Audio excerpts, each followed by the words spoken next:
Hello, everybody. This is Don Smith, your host of the Sherlock Conversations. And it has been made abundantly clear that we at the Conversations love Doctor Who. I have said time and time again, it has been Doctor Who that got me into the Sherlock Holmes and to doing a podcast about all things Sherlock related, Arthur Conan Doyle, and anything in and around surrounding that world. And I've had the chance to make some wonderful, wonderful friends.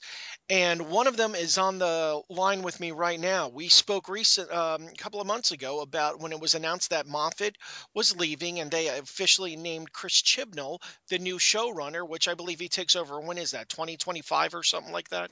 Something like that. Yeah. um, and now I had a reaction to something that has been popping up around Facebook all the time. And I called my old buddy Luke Benjamin Kuhn's, author of his most recent book is The Scarlet Thread of Murder, a Correct. Sherlock Holmes tale. And also, of course, his previous book has been Sherlock Holmes. Is it Meets or Versus Frankenstein? The horror of Okay. Frankenstein. Sherlock Holmes and the Horror of Frankenstein. And of course, also massive, massive, massive shout outs to our buddy Derek Bellinger, as we also recently contributed to his anthology Beyond Watson. It's stories of Sherlock Holmes told that are told not from Watson's point of view, but from other people's points of view. Um, and and I had a chance to put something in, and Luke had a chance to put something in. Very quickly, Luke, what is your story and what is your story about? Yeah. So my story is it's been such a long time ago since I wrote that thing that I gotta kind of dredge back through my memories to recall it all. Because I've written so much since then. It follows Kitty Hunter, and she's married and stuff like that, and she basically just after her one-off adventure with Sherlock Holmes just kind of goes into domestic bliss and doesn't think anything else is going to happen to her that's interesting. She becomes the wife of a local minister in the southeast London area, but there is an issue that comes up in her parish, and she runs into Sherlock Holmes, and the both of them together solve this mystery. And it's told from obviously her perspective, but it's told from her diary basically. Great. Um, Oh, uh, that's cool. and done like that. What about yours? Mine is called The Curse of Caerganum. And the Mm, story is basically Sherlock is invited out to this small town, the small village called Caerganum, where a guy running around in a red mask is basically beating up residents. mm, So it's up to Sherlock to figure out what's happening, and it's being told from the perspective of a newspaper reporter from New Jersey circa 1880s, 1890s, whatever it was. And he basically goes to Sherlock to interview him, to do a feature piece for the newspaper back in New Jersey, and he ends up getting swept up in with this mystery as well. So it's all about that. So it was a wonderful tale, and a big thank you to Derek yeah. Bellinger for Hmm. allowing us to be a part of that. And our book that you can find is Beyond Watson, and it's at bellingerbooks.com, BELANGER books.com. Real quick, as we continue on with the patting on the backs of one author to another, tell us real quick about the Scarlet Thread of Murder. Right, yeah, Scarlet Thread of Murder. That came out. When did that come out? October, I think, of last year. So it's almost a year old. Okay. Um, and I loved it. It was a great story to tell. It consists of two novellas, and I did chuck in an extra little third story that was included in the MX anthology, just because I thought that'd be fun in case people don't actually read the anthologies, although I know a lot of people are. I wanted to have people to be able to read all my stories. So yeah, Scarlet Thread of Murder is a unique story in which it doesn't really follow the typical pattern of Conan Doyle, though it is a pastiche still. It is a quite intricate three-part or so I say three perspective story where one thread is told from Watson and Holmes' perspective. Another thread is told from Martin Hewitt and Brett. And Martin Hewitt, if anyone doesn't know, was a fictional detective who kind of dominated the Strand a little bit after Conan Doyle killed off Sherlock Holmes. But he's not been that particular detective hasn't kind of gone down as a literary Mm, classic, even though the stories are quite fun. And then the third thread was told from a real life detective inspector from Whitechapel named Edmund Reed. Who, if people know anything about kind of what's going on, they might have seen a particular version of that character or that person on BBC stroke Amazon's Ripper Street. Um, it is a much it's a very dark tale. I can't deny that. It's very very dark, very seedy, and very gruesome, but kind of that wonderful Victorian kind of crime thriller, which I quite right, enjoy. right. I don't think little kids should read it, but kind of teen and above is fine. But I thoroughly enjoyed it, and it was a good story to tell. And then the second story is called A Scandal in America, and I decided to take on an Irene Adler story. I'm very aware that lots of people have done this. I'm very aware that a lot of people haven't done it very well. I'm not saying that I did, but I think I did. Um, but basically, Holmes and Watson are summoned to America when they find out that Godfrey Norton, Irene Adler's husband, has been murdered.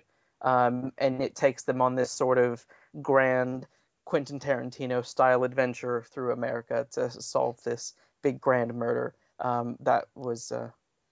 that's happened to Godfrey. Very interesting. Very interesting. And it might touch upon the fact, or it might hint at why Watson calls Irene Adler the late Irene Adler in A Scandal in Bohemia as well. Oh, okay, gotcha. That makes sense. And then also at the same time, people can find these books at your website, lukebenjaminkuhns.com. We'll have links to all of these. Cool. Okay. What And what other writing endeavors have you been up to lately? 'Cause I know a lot pretty about. much I've got something in the works that has something to do with the Vampire the Lost Highway, and that is all I'm going to say on the subject. Awesome. Cool. Um, and one last thing, you mentioned MX Publishing. Big shout out to our friend Steve MX Yes. at MX Publishing, who is who's one of the he's I would call him one of the tent poles that is waving the Sherlockdom, Yes. waving the banner of Sherlockdom. So Yes. big hello and Does shout very out to well. him. Does very well. Also, please, again, if I just can encourage this, I'm going to have a link to the interview I did with him. But I just wanted to remind you guys to check out MX Publishing website. I don't know it off the top of my head, but he I think also it's supports a publishing.com. I'm sorry. I think it's just mxpublishing.com. Oh, okay. And he supports a wonderful charity in Africa. So Yes. I'm encouraging you guys to help him out with that. Yes. Hold on. Also, big supporter of the Undershaw Push as well campaign, Yes, yes, very true. All which we right. have some stuff happening very soon with that. Oh, very cool. Yeah, we're looking forward to hearing about that. So okay, we got a couple of things here that we need to talk about. Hold on just one second, and I want to make sure I've got this right. All right, I want to make sure I have this up for me, up for a minute. Um, Luke, can you talk just briefly? Did you read the article and tell me what you thought of this? Right. So I read the article that is all about, obviously, rumors that Stephen Moffat wasn't very happy around the time that Matt Smith left the show, and he said he remember reading as well before I read this article that he was quite disappointed with Series 7 because of more for personal reasons, not because of he felt that he was not doing the show well, but personal stuff had made him stressed or whatnot, apparently. So this new article that's been buzzing around is this whole sort of, is Matt Smith going to return to Doctor Who when Peter Capaldi leaves? But I mean, at the moment, I don't even. Peter hasn't said he's hanging up his. Well, he doesn't really have anything to hang up his hoodie, I suppose. He hasn't said that. So this article of him suddenly this stuff kind of floating about the internet is quite interesting. And there's some quotes from Matt Smith saying that even he regretted leaving Doctor Who, and that he's probably not going to be as famous for anything else, as opposed to his work with Doctor Who. And that wasn't a dig. I didn't take that as a dig on Doctor Who at all. Right. Actually, I think he understands that Doctor Who kind of put him on the map. And I would say those three, by what I mean by three, I mean Matt Smith, Karen Gillan, and Arthur Darvill. Um, I don't think any other. This is kind of massive generalization, but I don't think any of the other Doctor Who companions or doctors have had more success after the show than what these guys have had. I mean, I know David Tennant has had some success and stuff like that, but in terms of the other actors kind of breaching American audiences and going into American shows and TVs and films stuff like that, these guys have that version of Doctor Who really propelled Right. their young acting careers more than some of the others who were more mature when they were in that role. Right. Uh, Well, if I can jump in, what's unique about their situation is, I would argue that Arthur Darvill and Karen Gillan have been more successful I would too. than Matt Career's. And Matt Smith has made some. He's actually made some spot on career choices that completely exploded. That didn't go well. He was a villain in the first movie Ryan Gosling directed, Yep. and he was also in that Terminator Genesis movie. Yeah. So from that perspective, those made absolute sense for him to be in it. Sad thing is, he was recently in Pride and Prejudice and Zombies, but the downside with that is the whole zombie fad is kind of waning out, and he wasn't one of the stars. He was kind of one of the Yeah. background guys, and I don't think Matt Smith has hit his Hollywood stride yet. He's not. He's definitely not done as well as the others. He's done a little bit of stuff, but yeah, I mean things like Terminator was devastating and cheesy and horrible. And doing Pride and Prejudice and Zombies, he should have known better. He should have known better. I think the Ryan Gosling thing was kind of a disappointment, because I mean I don't know if that film did that even like properly I release. don't I know. I think it might have been straight to video. I think something really, happened. It didn't really go out well. Just a bit of disappointment. So yeah, he's not had the best run. Poor Matt. yeah, exactly. So let's jump right into it. What was your exact opinion? If Moffat called you up and said, "Hey, Luke, what do you Mm. think of the idea? I'm talking about bringing Matt Smith back." What would you tell him? First off, I need to know, what does he mean by that? Because are they saying, look, I want to bring Matt Smith back, fully, for a whole new season, or because there is this interim period between Moffat's reign and Chinball as well. Are they suggesting, oh hey, why don't we just do a one-off story with the 11th Doctor again, or something like that? I would need them to be specific about it. If it were to mean that they want him back as a full-time Doctor, Uh, he's going to regenerate and be Doctor 14 or 15 or whatever number he is now. Um, I would be very, very reluctant on that idea. I would say that's a really bad move, actually. Right, because I will flat out. That was my reaction when I first read that, because here is what I took it as. I took the article that we found this on Screen Rant, and again we will have a link to this. I took it flat out as um, he would be the 13th Doctor.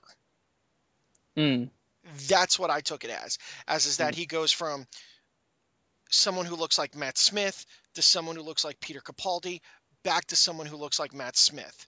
yeah. And the article discusses that there is some precedence for this, about the doctor choosing his face, about how the doctor chose the Roman guy's face from Pompeii, Mm-hmm. because he wanted to remind himself never give up type of thing, always choose life sort of thing.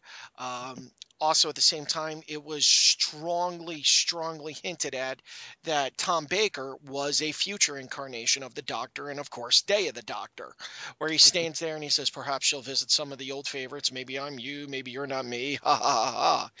And I didn't know quite how to take that actually, because I just thought it was, hey, let's bring Tom Baker back. Tom Baker has a habit of being kooky, and let's just write something kooky for him to say. I don't know how much of it can actually is lore. I don't know how much of it is you can actually take seriously. You probably could, but when I read that, my first reaction was no. Absolutely not.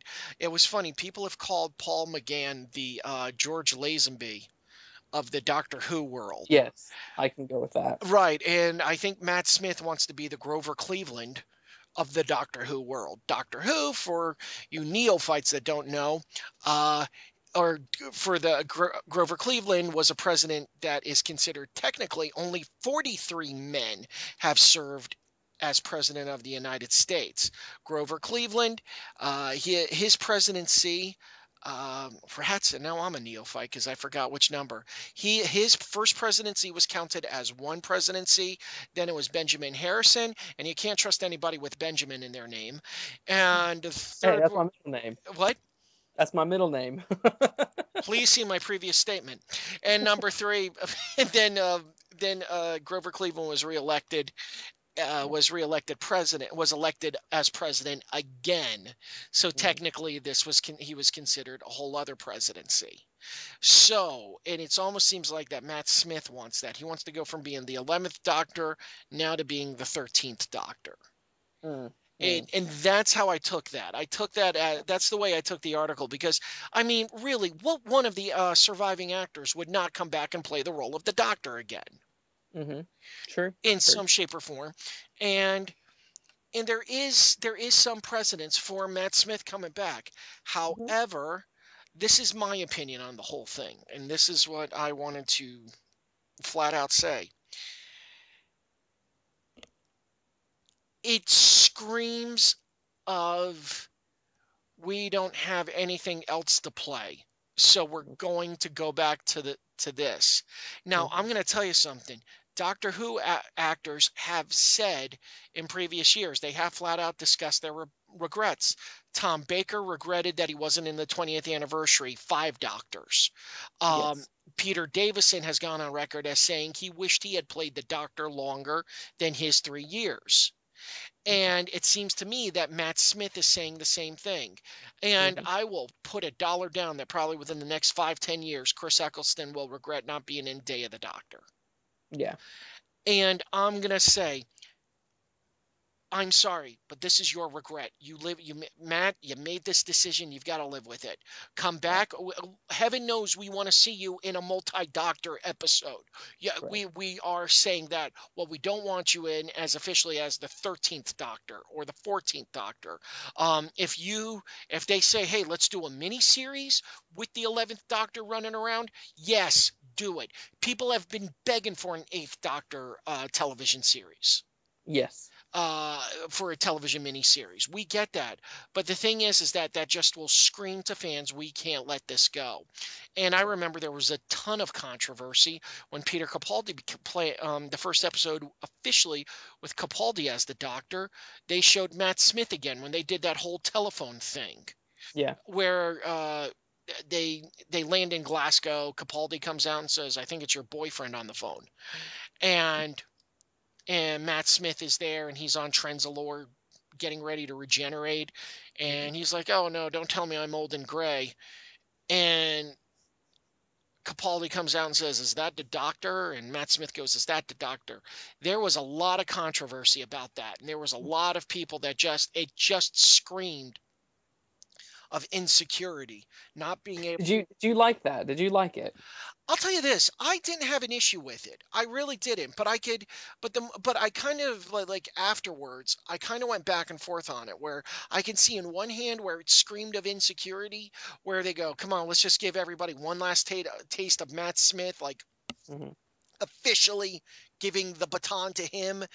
And also at the same time, it's somewhat, I kind of got what they were doing, and it sort of made sense why when you saw Matt Smith, he had a big grin on his face during the Night of the Doctor, when he had a big grin on his face, and he's like, he's coming, the Doctor is coming. Yeah. Like, it kind of made that a little bit more, but the big thing is, and I'm gonna say this, the big elephant in the room in all of this is that for the first time in its history, Doctor Who was actually something that girls under the age of 15 were beginning to enjoy. Mm. And like the Doctor was fast becoming, David Tennant's Doctor and Matt Smith's Doctor were becoming a in sync boy band, teen heartbeat, Yeah. whatever, tiger beat type of thing. I mean, it's funny. I actually I've been working at a summer camp as working as a camp counselor at a theater camp, and I have talked with at least two or three 14-year-old girls that love Doctor Who and almost know as much about it as I do.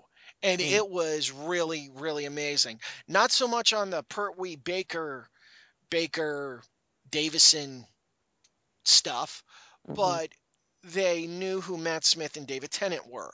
And Yeah. that was almost kind of what I got the feeling that Stephen Moffat had originally done with Capaldi was. He was trying to pull Matt Smith and David Tennant's teeny bopper fangirl doctor. Hmm. He was trying to pull it away from that and turn him Yeah. into like, look, the doctor is bigger than just being this. Yeah. But I kind of got the feeling that every so often the people running the BBC who Yeah. basically, you know, the phrase about with both hands on a flashlight, Hmm. um, that's basically them.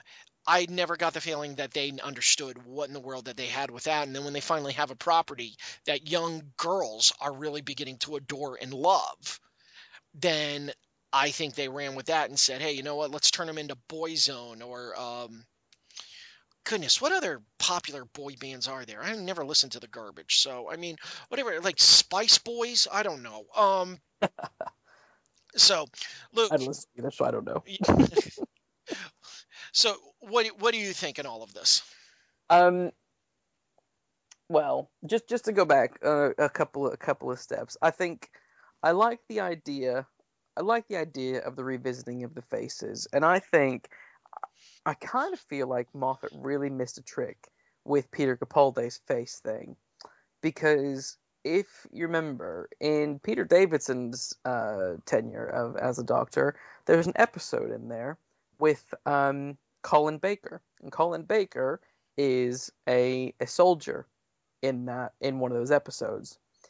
Now, then he takes over the mantle of Doctor, and despite looking like a mother trucking clown, he's actually a very dark, very kind of angry, soldier like Doctor. Yes. And I really wish that they would have used some further flashbacks for him to realize, oh my gosh, I've actually done this before and I've not realized it because people were so angry about Peter Capaldi taking over the role because he's been in it before, he's been in Torchwood, he's been in Doctor Who, and stuff. But it's like, well, hang on, it's okay, it can happen, and you can actually find a fun way of explaining the reason behind it, Hmm. because then you could obviously say once Colin Baker's time was up, he kind of went into that Sylvester McCoy, which is with that more kind of shredding of that kind of soldier stuff and more witty and fun and stuff like that a little bit.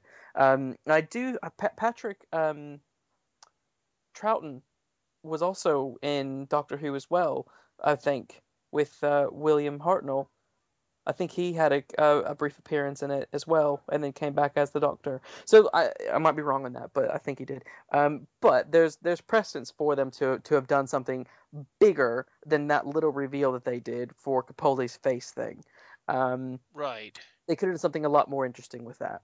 Right. And So this was in the episode that the ones that we're talking about that had is that Maisie Williams? She was like really big on Game of Thrones. I never watched Game of Thrones, but she was on that, right? The Something. Yeah, yeah. She's Game of her, Thrones. Yeah, yeah, yeah. her whatever she was calling herself, the Nightmare or something like that, where she was A horse. Shielder stroke me, Yeah, and she was annoying. I hated her character. Just boring to me. Too much of a know-it-all. Makes me agitated. Anyway, yeah. So when they did the whole thing with Tom Baker in the 50th anniversary, I was that's kind of a fun little nod. I kind of like the toying around with that, and they were clearly foreshadowing what was going to happen with Capaldi anyway. So it was kind of like, okay, yeah, fine, whatever. Um, but yeah. So I think, yeah, I think it's a there's some precedence for it, but I think, having Matt Smith um kind of come back and be this 14th or 13th Doctor, whatever you want to number it as, um, is definitely a silly thing. I think, the BBC. I didn't really mind the flashback, or the flash forwards, or however you want to view it. The yeah, scene where Matt Smith calls Clara. I actually liked it because I thought it was a nice send off scene for Matt, because I thought his regeneration scene was actually quite quick. I was like, oh, yes, that was like boom, done, gone. Okay, whatever. See you, Matt. Um, and I liked that there was a little bit more to it, but I also liked it because it was different. We hadn't seen the Doctor do that before. The only thing that I think didn't work for me was that since Clara was this magical companion who's at some point interacted with all the Doctors, she should have been more aware of what the regeneration was like, yeah. That was the and thing that not such a. irritated me was She was such a prick. yeah, she was kind of like, I was hoping that he would stay young and handsome forever because he wanted to be my boyfriend. And then Yeah, her reaction to it was, oh, I can't believe he's so old with gray and blah, blah, blah. And it was yeah, just like, oh, come on, really? It yeah, was like, you've seen every doctor. At some point in time, he changes. You should have, honestly, of all the companions, she should have known better. yeah. Yeah, that's what didn't work for me, at all, because it just felt like we've just kind of, I don't know, just it made her whole story arc for season 7 and the 50th completely redundant, because it's like, but this stuff. You know that this is how he works. You've seen him as all the doctors, including the War Doctor. So you know that he's either young or old at any point in time, but we always know that he's always old. You know, so that for me didn't really work, and I think, the BBC did that for their own kicks, but I think I would like to think that they have just a tiny bit of sense and would not bring back Matt as a full time Doctor. I think a mini series would be fine, but if anyone deserves a mini series, it's Paul McGann. Amen. It's Amen. Paul. I mean, that to me, out of the 50th anniversary, Paul McGann's 8-minute episode was the best thing to happen. That was pretty amazing. I remember waking up in the morning and going, I don't care if I'm spoiling this for everybody. Paul Yeah. McGann's back. And Mm, that was beyond cool. That was beyond awesome. yeah. And that was really well done. Yeah, that was fantastic. Yeah. Well, let me go back to what we've been talking about. Yeah. Because the other big thing that I had an issue with was I didn't like how it's just kind of like now there's this level of, oh, well, we can always bring him back and blah blah blah. I'm still getting used to Peter Capaldi as the Doctor. This Yep. always happens. And there's already talk of them Henry. coming back, and the thing that annoys me about it is that there are so many other fine future doctors that Yeah. are out there. I mean, who doesn't play this game? Like Hmm. like Luke, who would you pick as the Doctor if you could cast? Don, who would you pick as the Doctor if you could Hmm. cast? Or you'll be just randomly watching something and go, "Holy crap, that guy would be great as the Doctor." Or, "Hey, you know what? That actor I saw over there would be really good as the Doctor." Yeah. And it's like we do this all the time. I don't know what more ground, because here's the thing. Let's do this let's just for argument's sake say okay, Capaldi goes along with um, goes along with Moffat for the end of Hmm. his run to 2025, 2030, I think, or something like that. And Capaldi's done. Capaldi gives up playing the Doctor at 85. And um, And then they bring Matt Smith back. Mm. You can't really do like if you do something new with him. You know how like Matt was like all like, "Oh, you know what? I'd be an excellent doc." Like he's like, "Oh yeah, I've always wanted a job. I'd be excellent at it. You know what? Get me a desk and get me like give me a report with all those graphs and folders in that. Yeah, that's what I want. Yeah." Like Mm. him doing the goofy gesticulating with his hands type of thing. Mm-hmm. If he did anything else, like if he did a psycho person, if he did an angry person, it would, I don't know how to describe it. It would just be so off-putting. People would expect to Yeah. get the 11th Doctor back as the 13th Doctor, and they probably wouldn't get that. And people would be like, "Oh, that's weird." And then the funny thing is, if Mm. then people got the 11th Doctor again, it's like, well, we've seen this. Mm. It's safe. Yeah. And that's actually the biggest thing that's killing things these days is that people can't let things go, which is ironic because the whole thing, precedence of Sherlock Holmes is based on the fact of somebody else comes up with a new idea for him Yeah. and runs with it. But it's just I don't know. This would just be such a bad idea, and I think they would lose a lot of support by doing it this way. I think they would too. I don't think. Yeah,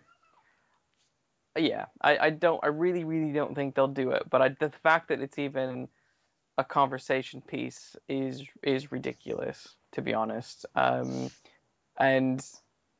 and the fact that the media is running with it. I mean, I get it why people would want to run with the story. 'Cause it's like, oh my gosh, this could happen, and it feeds all of those, yeah, it's all that kind of excitement of returning to what you know. But it just wouldn't work. I mean, what I'm up for is I'm absolutely up for another multi-doctor episode.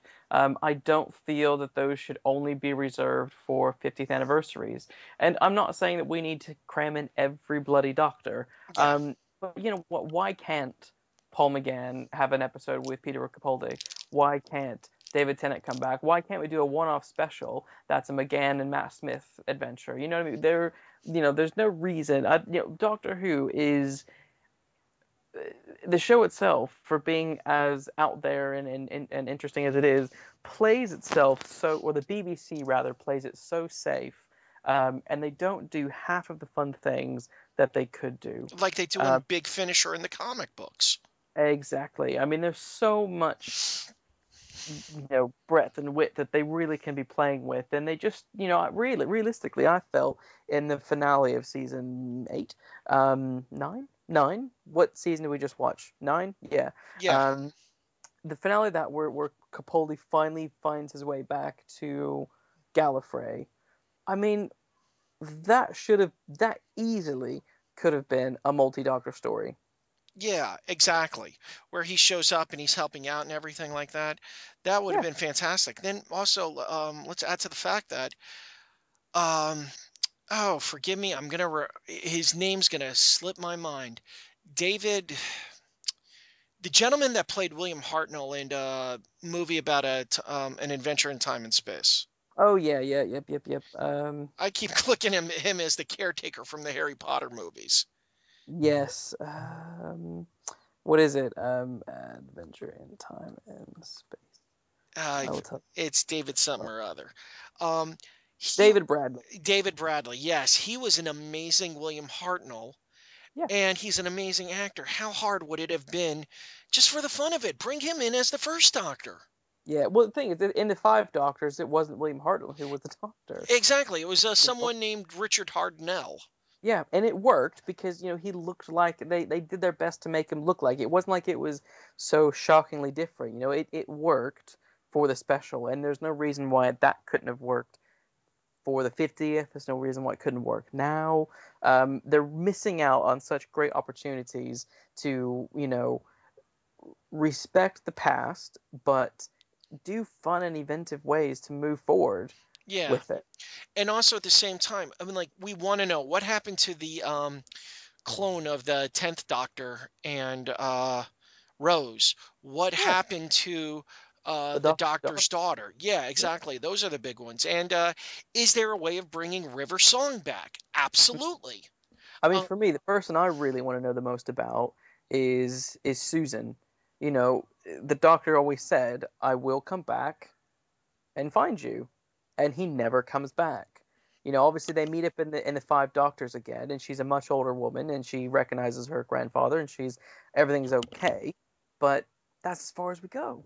You right. know, and Peter Capaldi has mentioned several times in interviews that he would love to see where Susan is, and the Big Finish did a wonderful crossover. Well, not crossover, but they did a wonderful version of the Eighth Doctor finding Susan and having a conversation, and she's actually has a child, and so you're kind of like, oh, the child have time lord, and da da da da da.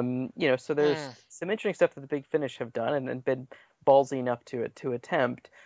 It would just be good to see that on screen. Like, you know, I really think of all the Doctors, she needs to meet Peter Capaldi because he's so similar to William Hartnell that it would just be like she would get it. yeah, exactly. Um, Yeah. and yeah, the show, yeah, it's you know, I want to see the show progress, and sadly, having Matt Smith come back and as a dog, you know, it doesn't seem it wouldn't do that, and you know, there's other people from the past that they could pull forward to progress the show as opposed to again just play it safe. I think. Yeah, exactly. And that's what it boils down to is that there's just such a fear of playing that nowadays all media is playing it safe. And Mm. sadly, the BBC is just, it has a history of not um, treating treating Doctor Who especially with much respect and not understanding what it's done.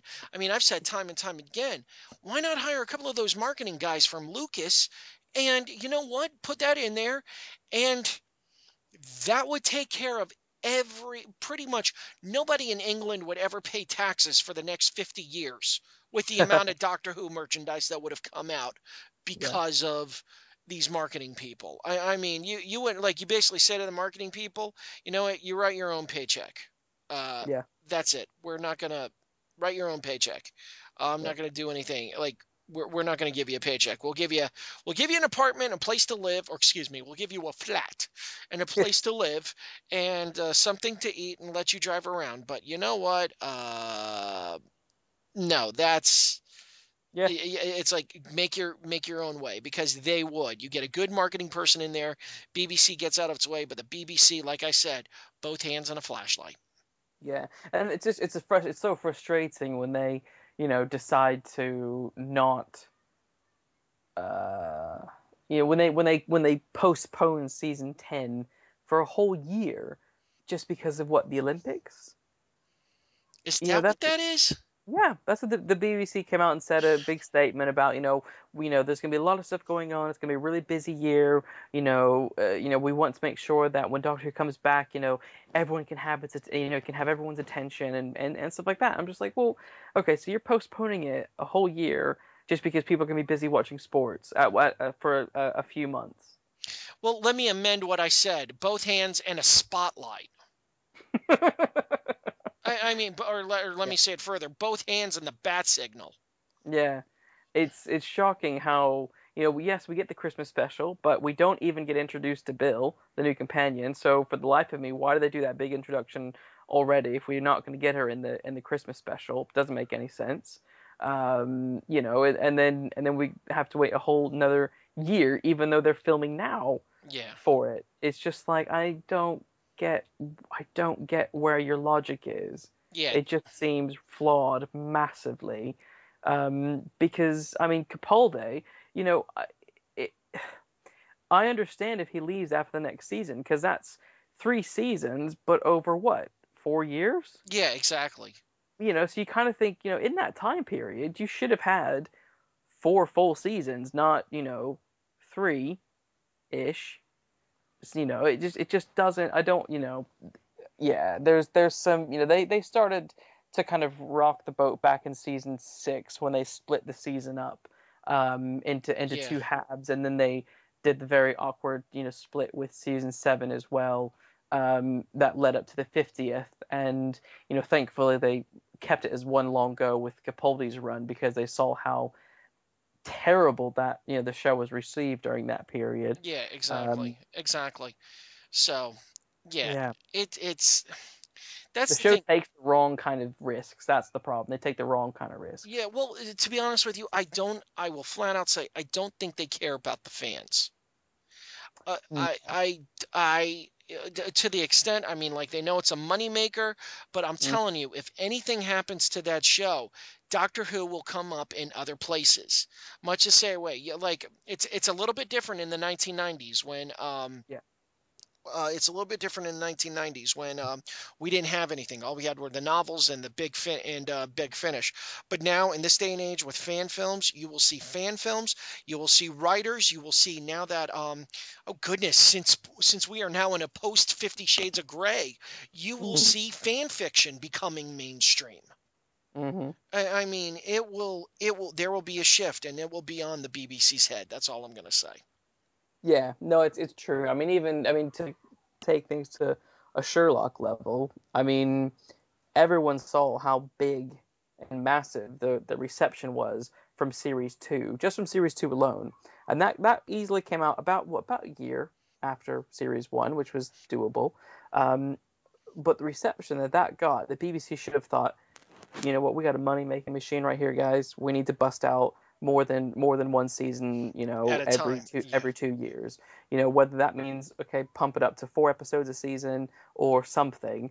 And then when I saw the reception from series three, which even though series three was by far the weakest series, it had the biggest turnout, the biggest numbers. Yeah. Uh, and the Christmas special again followed up with massive reception, and they're still, and it's to the point now to where, what, you've lost the ability to have control over that show and over those actors because now they've been noticed by other people. They're off in Hollywood making Marvel films, Disney films, Star Wars films, this and that and the other. And now you have to abide by their schedule, which means we barely get a season we don't get one once a year. It's every 2 years now, Yeah, basically. exactly. And frankly, this stabs the fans right in the chest and pushes them off a Mm, bridge. mm, That's honestly what it does. God, I hated yeah, that movie. Sorry. Ruined my childhood. Anyway. yes, that's Ghostbusters. Yeah, exactly. I'll tell you, that's one of the reasons why I have completely walked away from Star Wars is because of Yeah, that. And I have basically said I am only into Star Trek and Doctor Who and Sherlock. I am no longer, I give a crap about the Force. yeah, Is my take on it now. So I know there's a lot of Star Wars fans, more so. I mean, I worked as a school teacher this year, and I saw more BB-8 T-shirts than I know what to do with. oh gosh, oh So BB-8. so anyway, so I guess the moral of this story and the moral of this podcast and the moral of this discussion is this: BBC America, uh, Matt Smith, we love you, we really do. No, actually, but please don't do this. You can make better choices. Trust me on this, Matt. I know you can. I know you just kind of hit a couple of rough patches there, but that's Mm, okay. He will. I guarantee you, he will be one of the doctors that actually one of the doctors that would mm, do really good. mm. So, anyway, you know what? Let's very briefly get into a discussion about something else. Sure. Okay. Could you see John Hurt circa Alien? Okay. Could you have seen him as the doctor? No. I think casting John Hurt as the War Doctor was a huge mistake. And it fell flat for me and didn't work and doesn't work at all. Um, I love John Hurt. I think he's a great actor. Um, but he is just in no way the Doctor, even a War Doctor. I just, it doesn't work for me one bit. I know it's probably not what you're expecting to hear. I Um, have to admit, but I was not expecting to hear that. it just, there's a bit in the Day of the Doctor when they're doing their kind of their mind link thing, and David Tennant's bouncing off the walls because the idea is so good. Matt Smith is twisting his bow tie because he's so happy, and John Hurt's like, "Oh, that's brilliant," and I'm like, "You just no, it doesn't work," and he just doesn't, even on a grumpy old man level, look at Hartnell. Even he was quippy and quirky and funny. And John Hurt was just it just no it really truly didn't work for me. One bit. I think Eccleston as much I don't really like him too much either, but he was kind of I envision him as kind of going through the time war. I felt like, yeah, you're kind of you're a rough northerner, so sure, you probably went went through the time war. I get it. Um, but I just, nah, John, poor John. It felt like that was more of oh, he's a big name in science fiction because of Alien, so let's see what we can get and who we can get, and great, we can get him because he's old as dirt and isn't doing a whole lot right now, so let's throw him in there. Right, Um, right, right. and so yeah, for me, nah, I think nah. That's interesting because I got to be honest with you. Now I like John Hurt. I thought he was because I've seen John Hurt play some really, really crazy characters. He was in this absolutely underrated movie called From the Hip with Judd Nelson Mm, back in the 1980s, where Judd Nelson was his lawyer, mm, and um, and John Hurt uh, may or may not have murdered a woman, mhm, and it was up to Judd Nelson to get him off.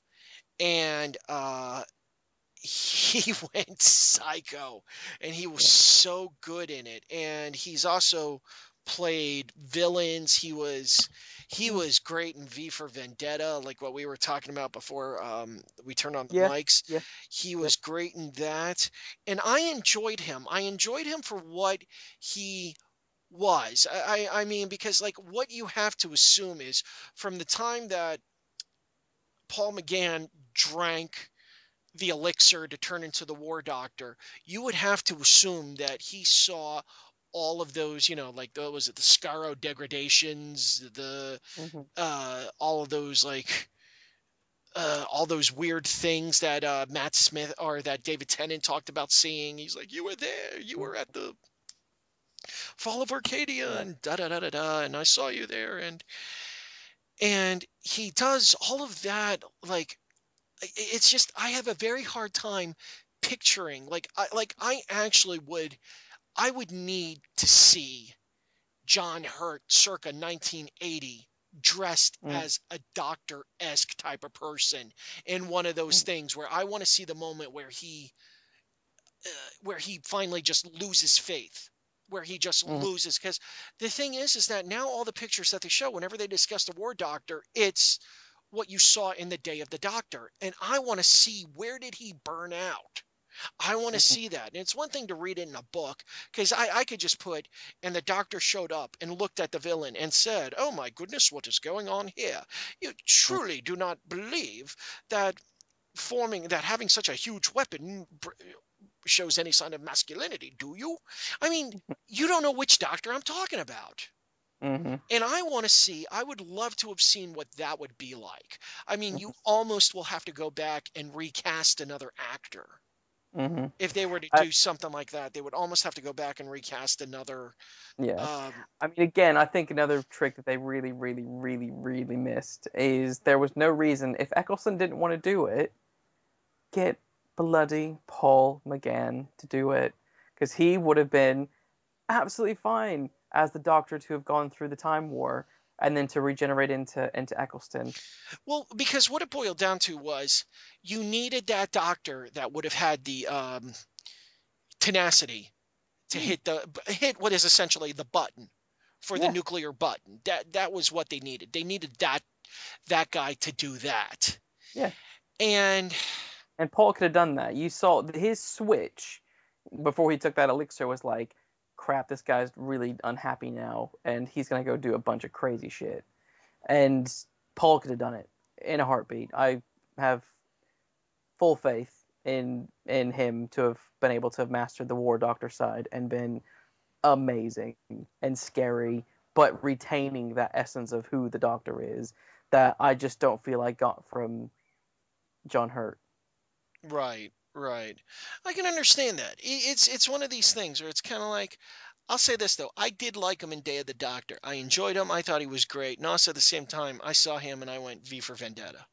It was Yeah, so cool to see him in a completely polar opposite character as yeah, basically this he literally went from playing Hitler to some version of the Doctor, yeah. which is what Adam True, Sutler was, is true. alternate version of Hitler. And I thought that that was a lot of fun, but I can see why because they easily could have done that contact thing. You know what I mean? Where the three of them were standing there going, "Oh, I know. Well, wait, there's three of me and a whole bunch of Daleks. Okay, hey, number 10, contact, contact. Yeah, Hey, hey, number 9, contact, contact." And then they all were on the same page with everything. That would have yeah. been pretty sweet. They could have had some real fun with that. They could So, have done. It's a shame that they didn't. I think as well. I also didn't feel that John, and this isn't him. This is Moffat in the writing. Is there was too many times that John just didn't seem to.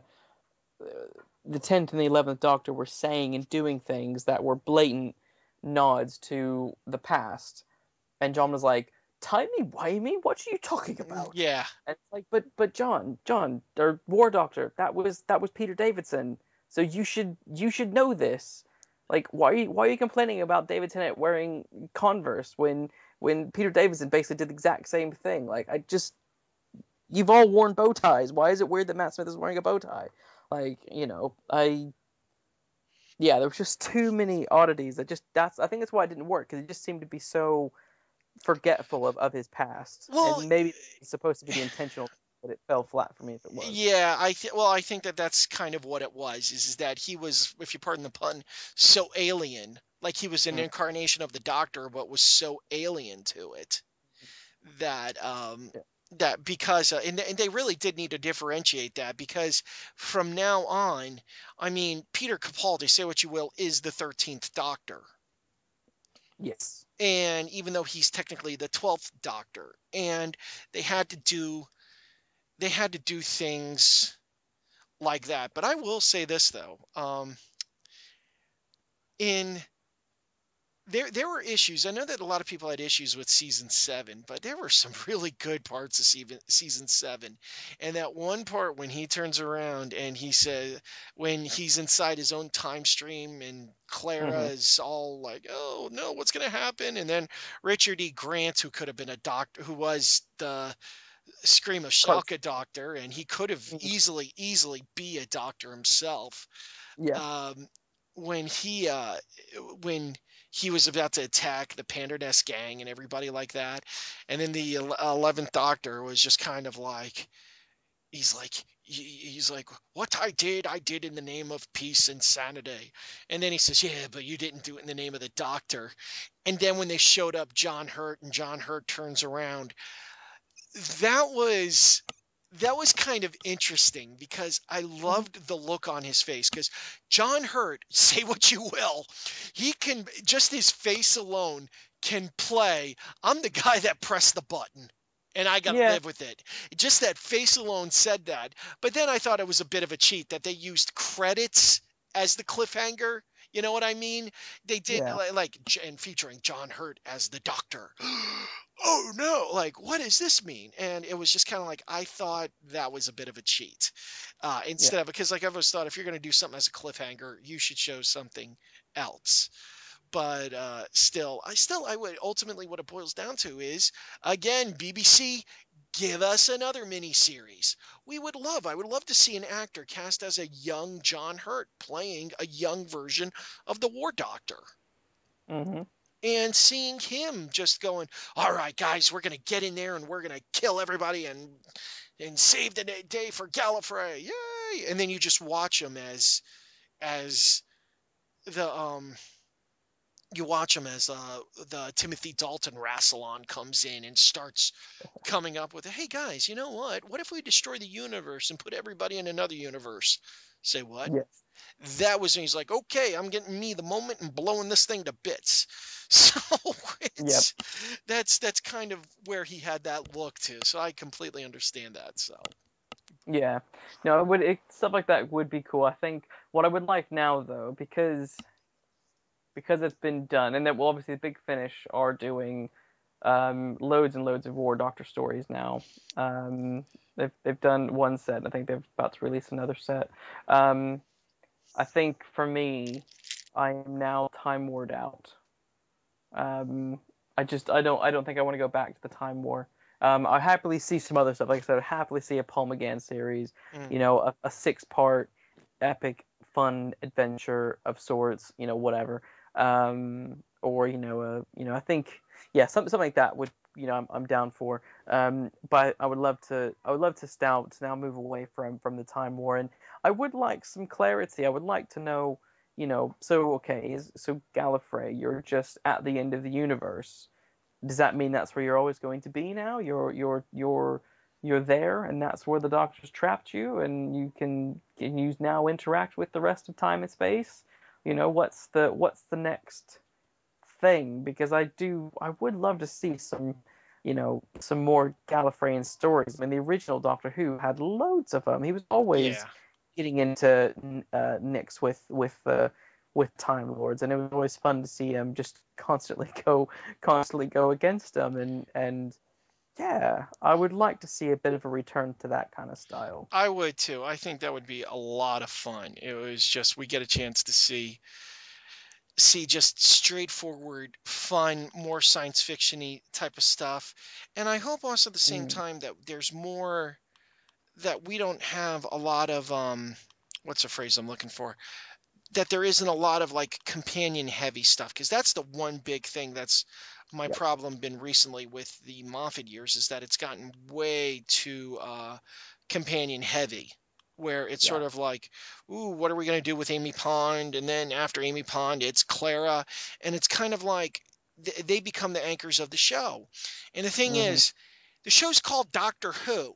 It's not called The Adventures of Clara. It's not called The Adventures of uh, um, the Amelia Pond tales. It's called Doctor Who, and that's what I want to see. And that's Yeah. why I hope they do a little bit different with that. And that's my one big beef with it. I wish. Yeah, I agree. I mean, I mean that last Christmas, just desperately should have been Clara's last season. That episode where she's an old woman and they rehark that scene between her and Matt Smith with the Christmas cracker and all that kind of stuff was such a nice send off, and now her final send off was rubbish. It was Yeah. like, oh, she's a moment away from death, and so she's gonna go run away in a TARDIS diner. Okay, whatever. Um, it would have been the show.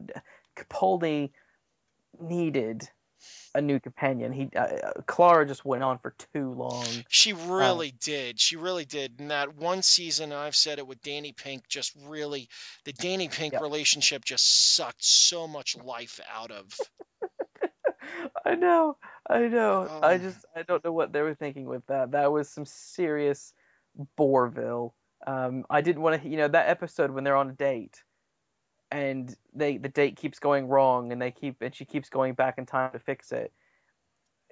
I just couldn't handle it. I thought, no, this isn't what Doctor Who's about. It's yeah. not about using your time machine to go correct the mistakes of your on your date. It's to, go, I don't know, go fight some rubber aliens. Come on. Yeah, exactly. Exactly. So, yeah, unbelievable. But I would just last thing to say about the Matt Smith stuff is as much as I don't really want to see him come back, I would very much welcome, oddly enough, a return from the pawns, um, because those are the only companions that I think Moffat did really well, um, in terms of having a really good platonic relationship between three different companions and the Doctor.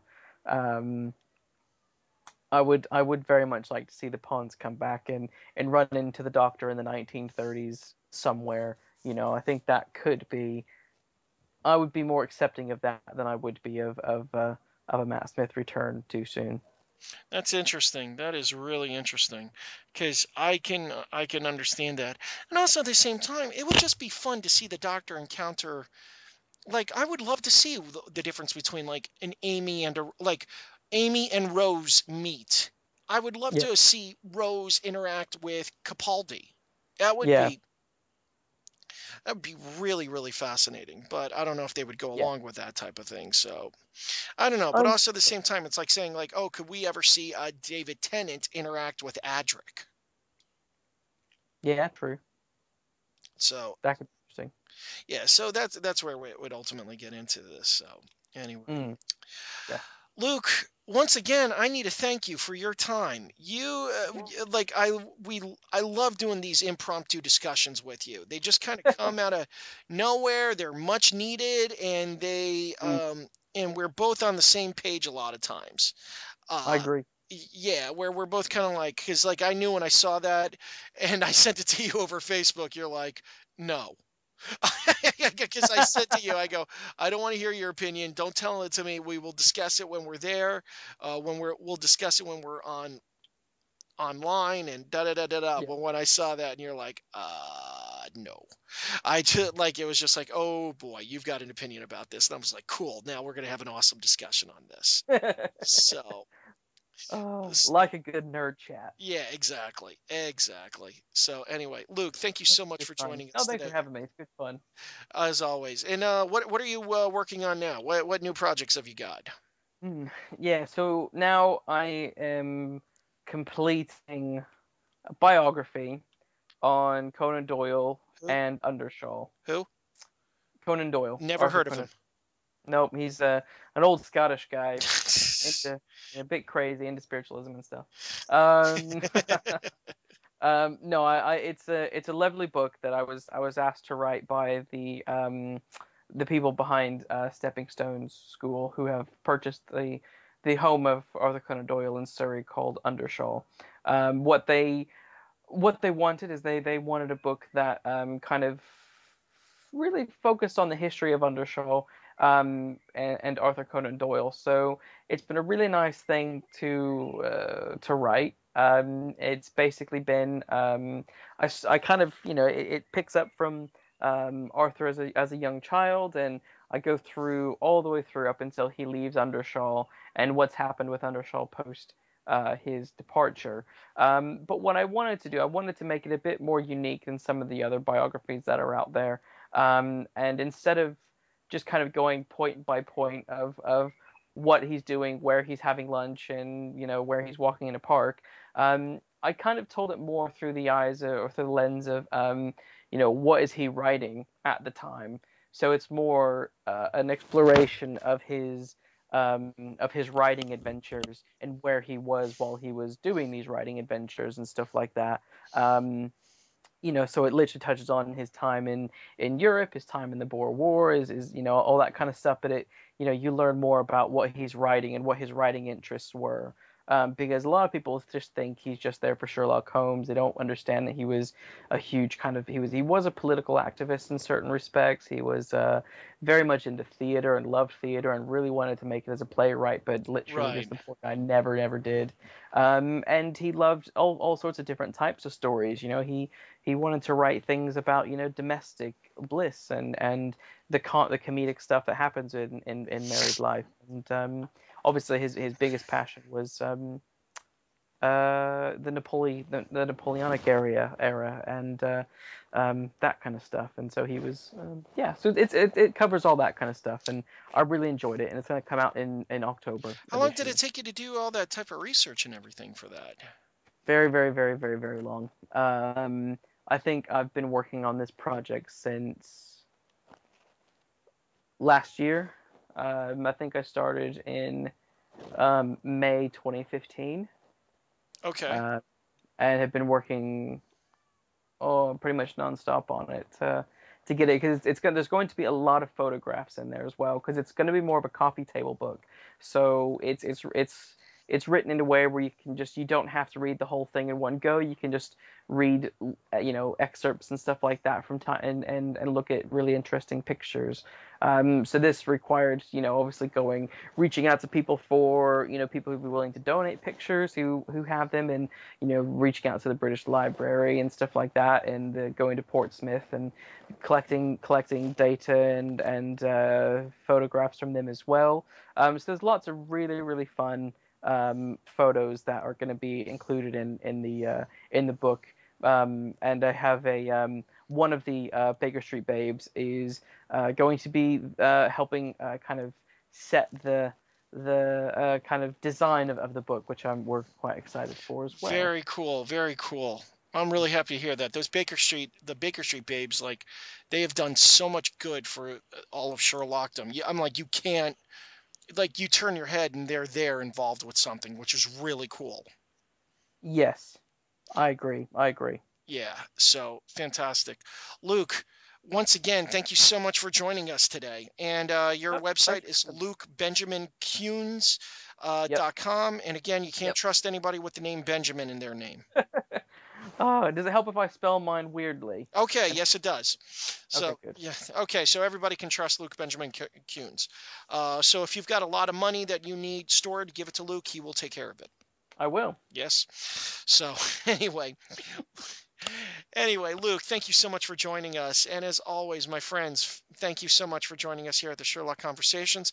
I am Don Smith, your host, and thank you again.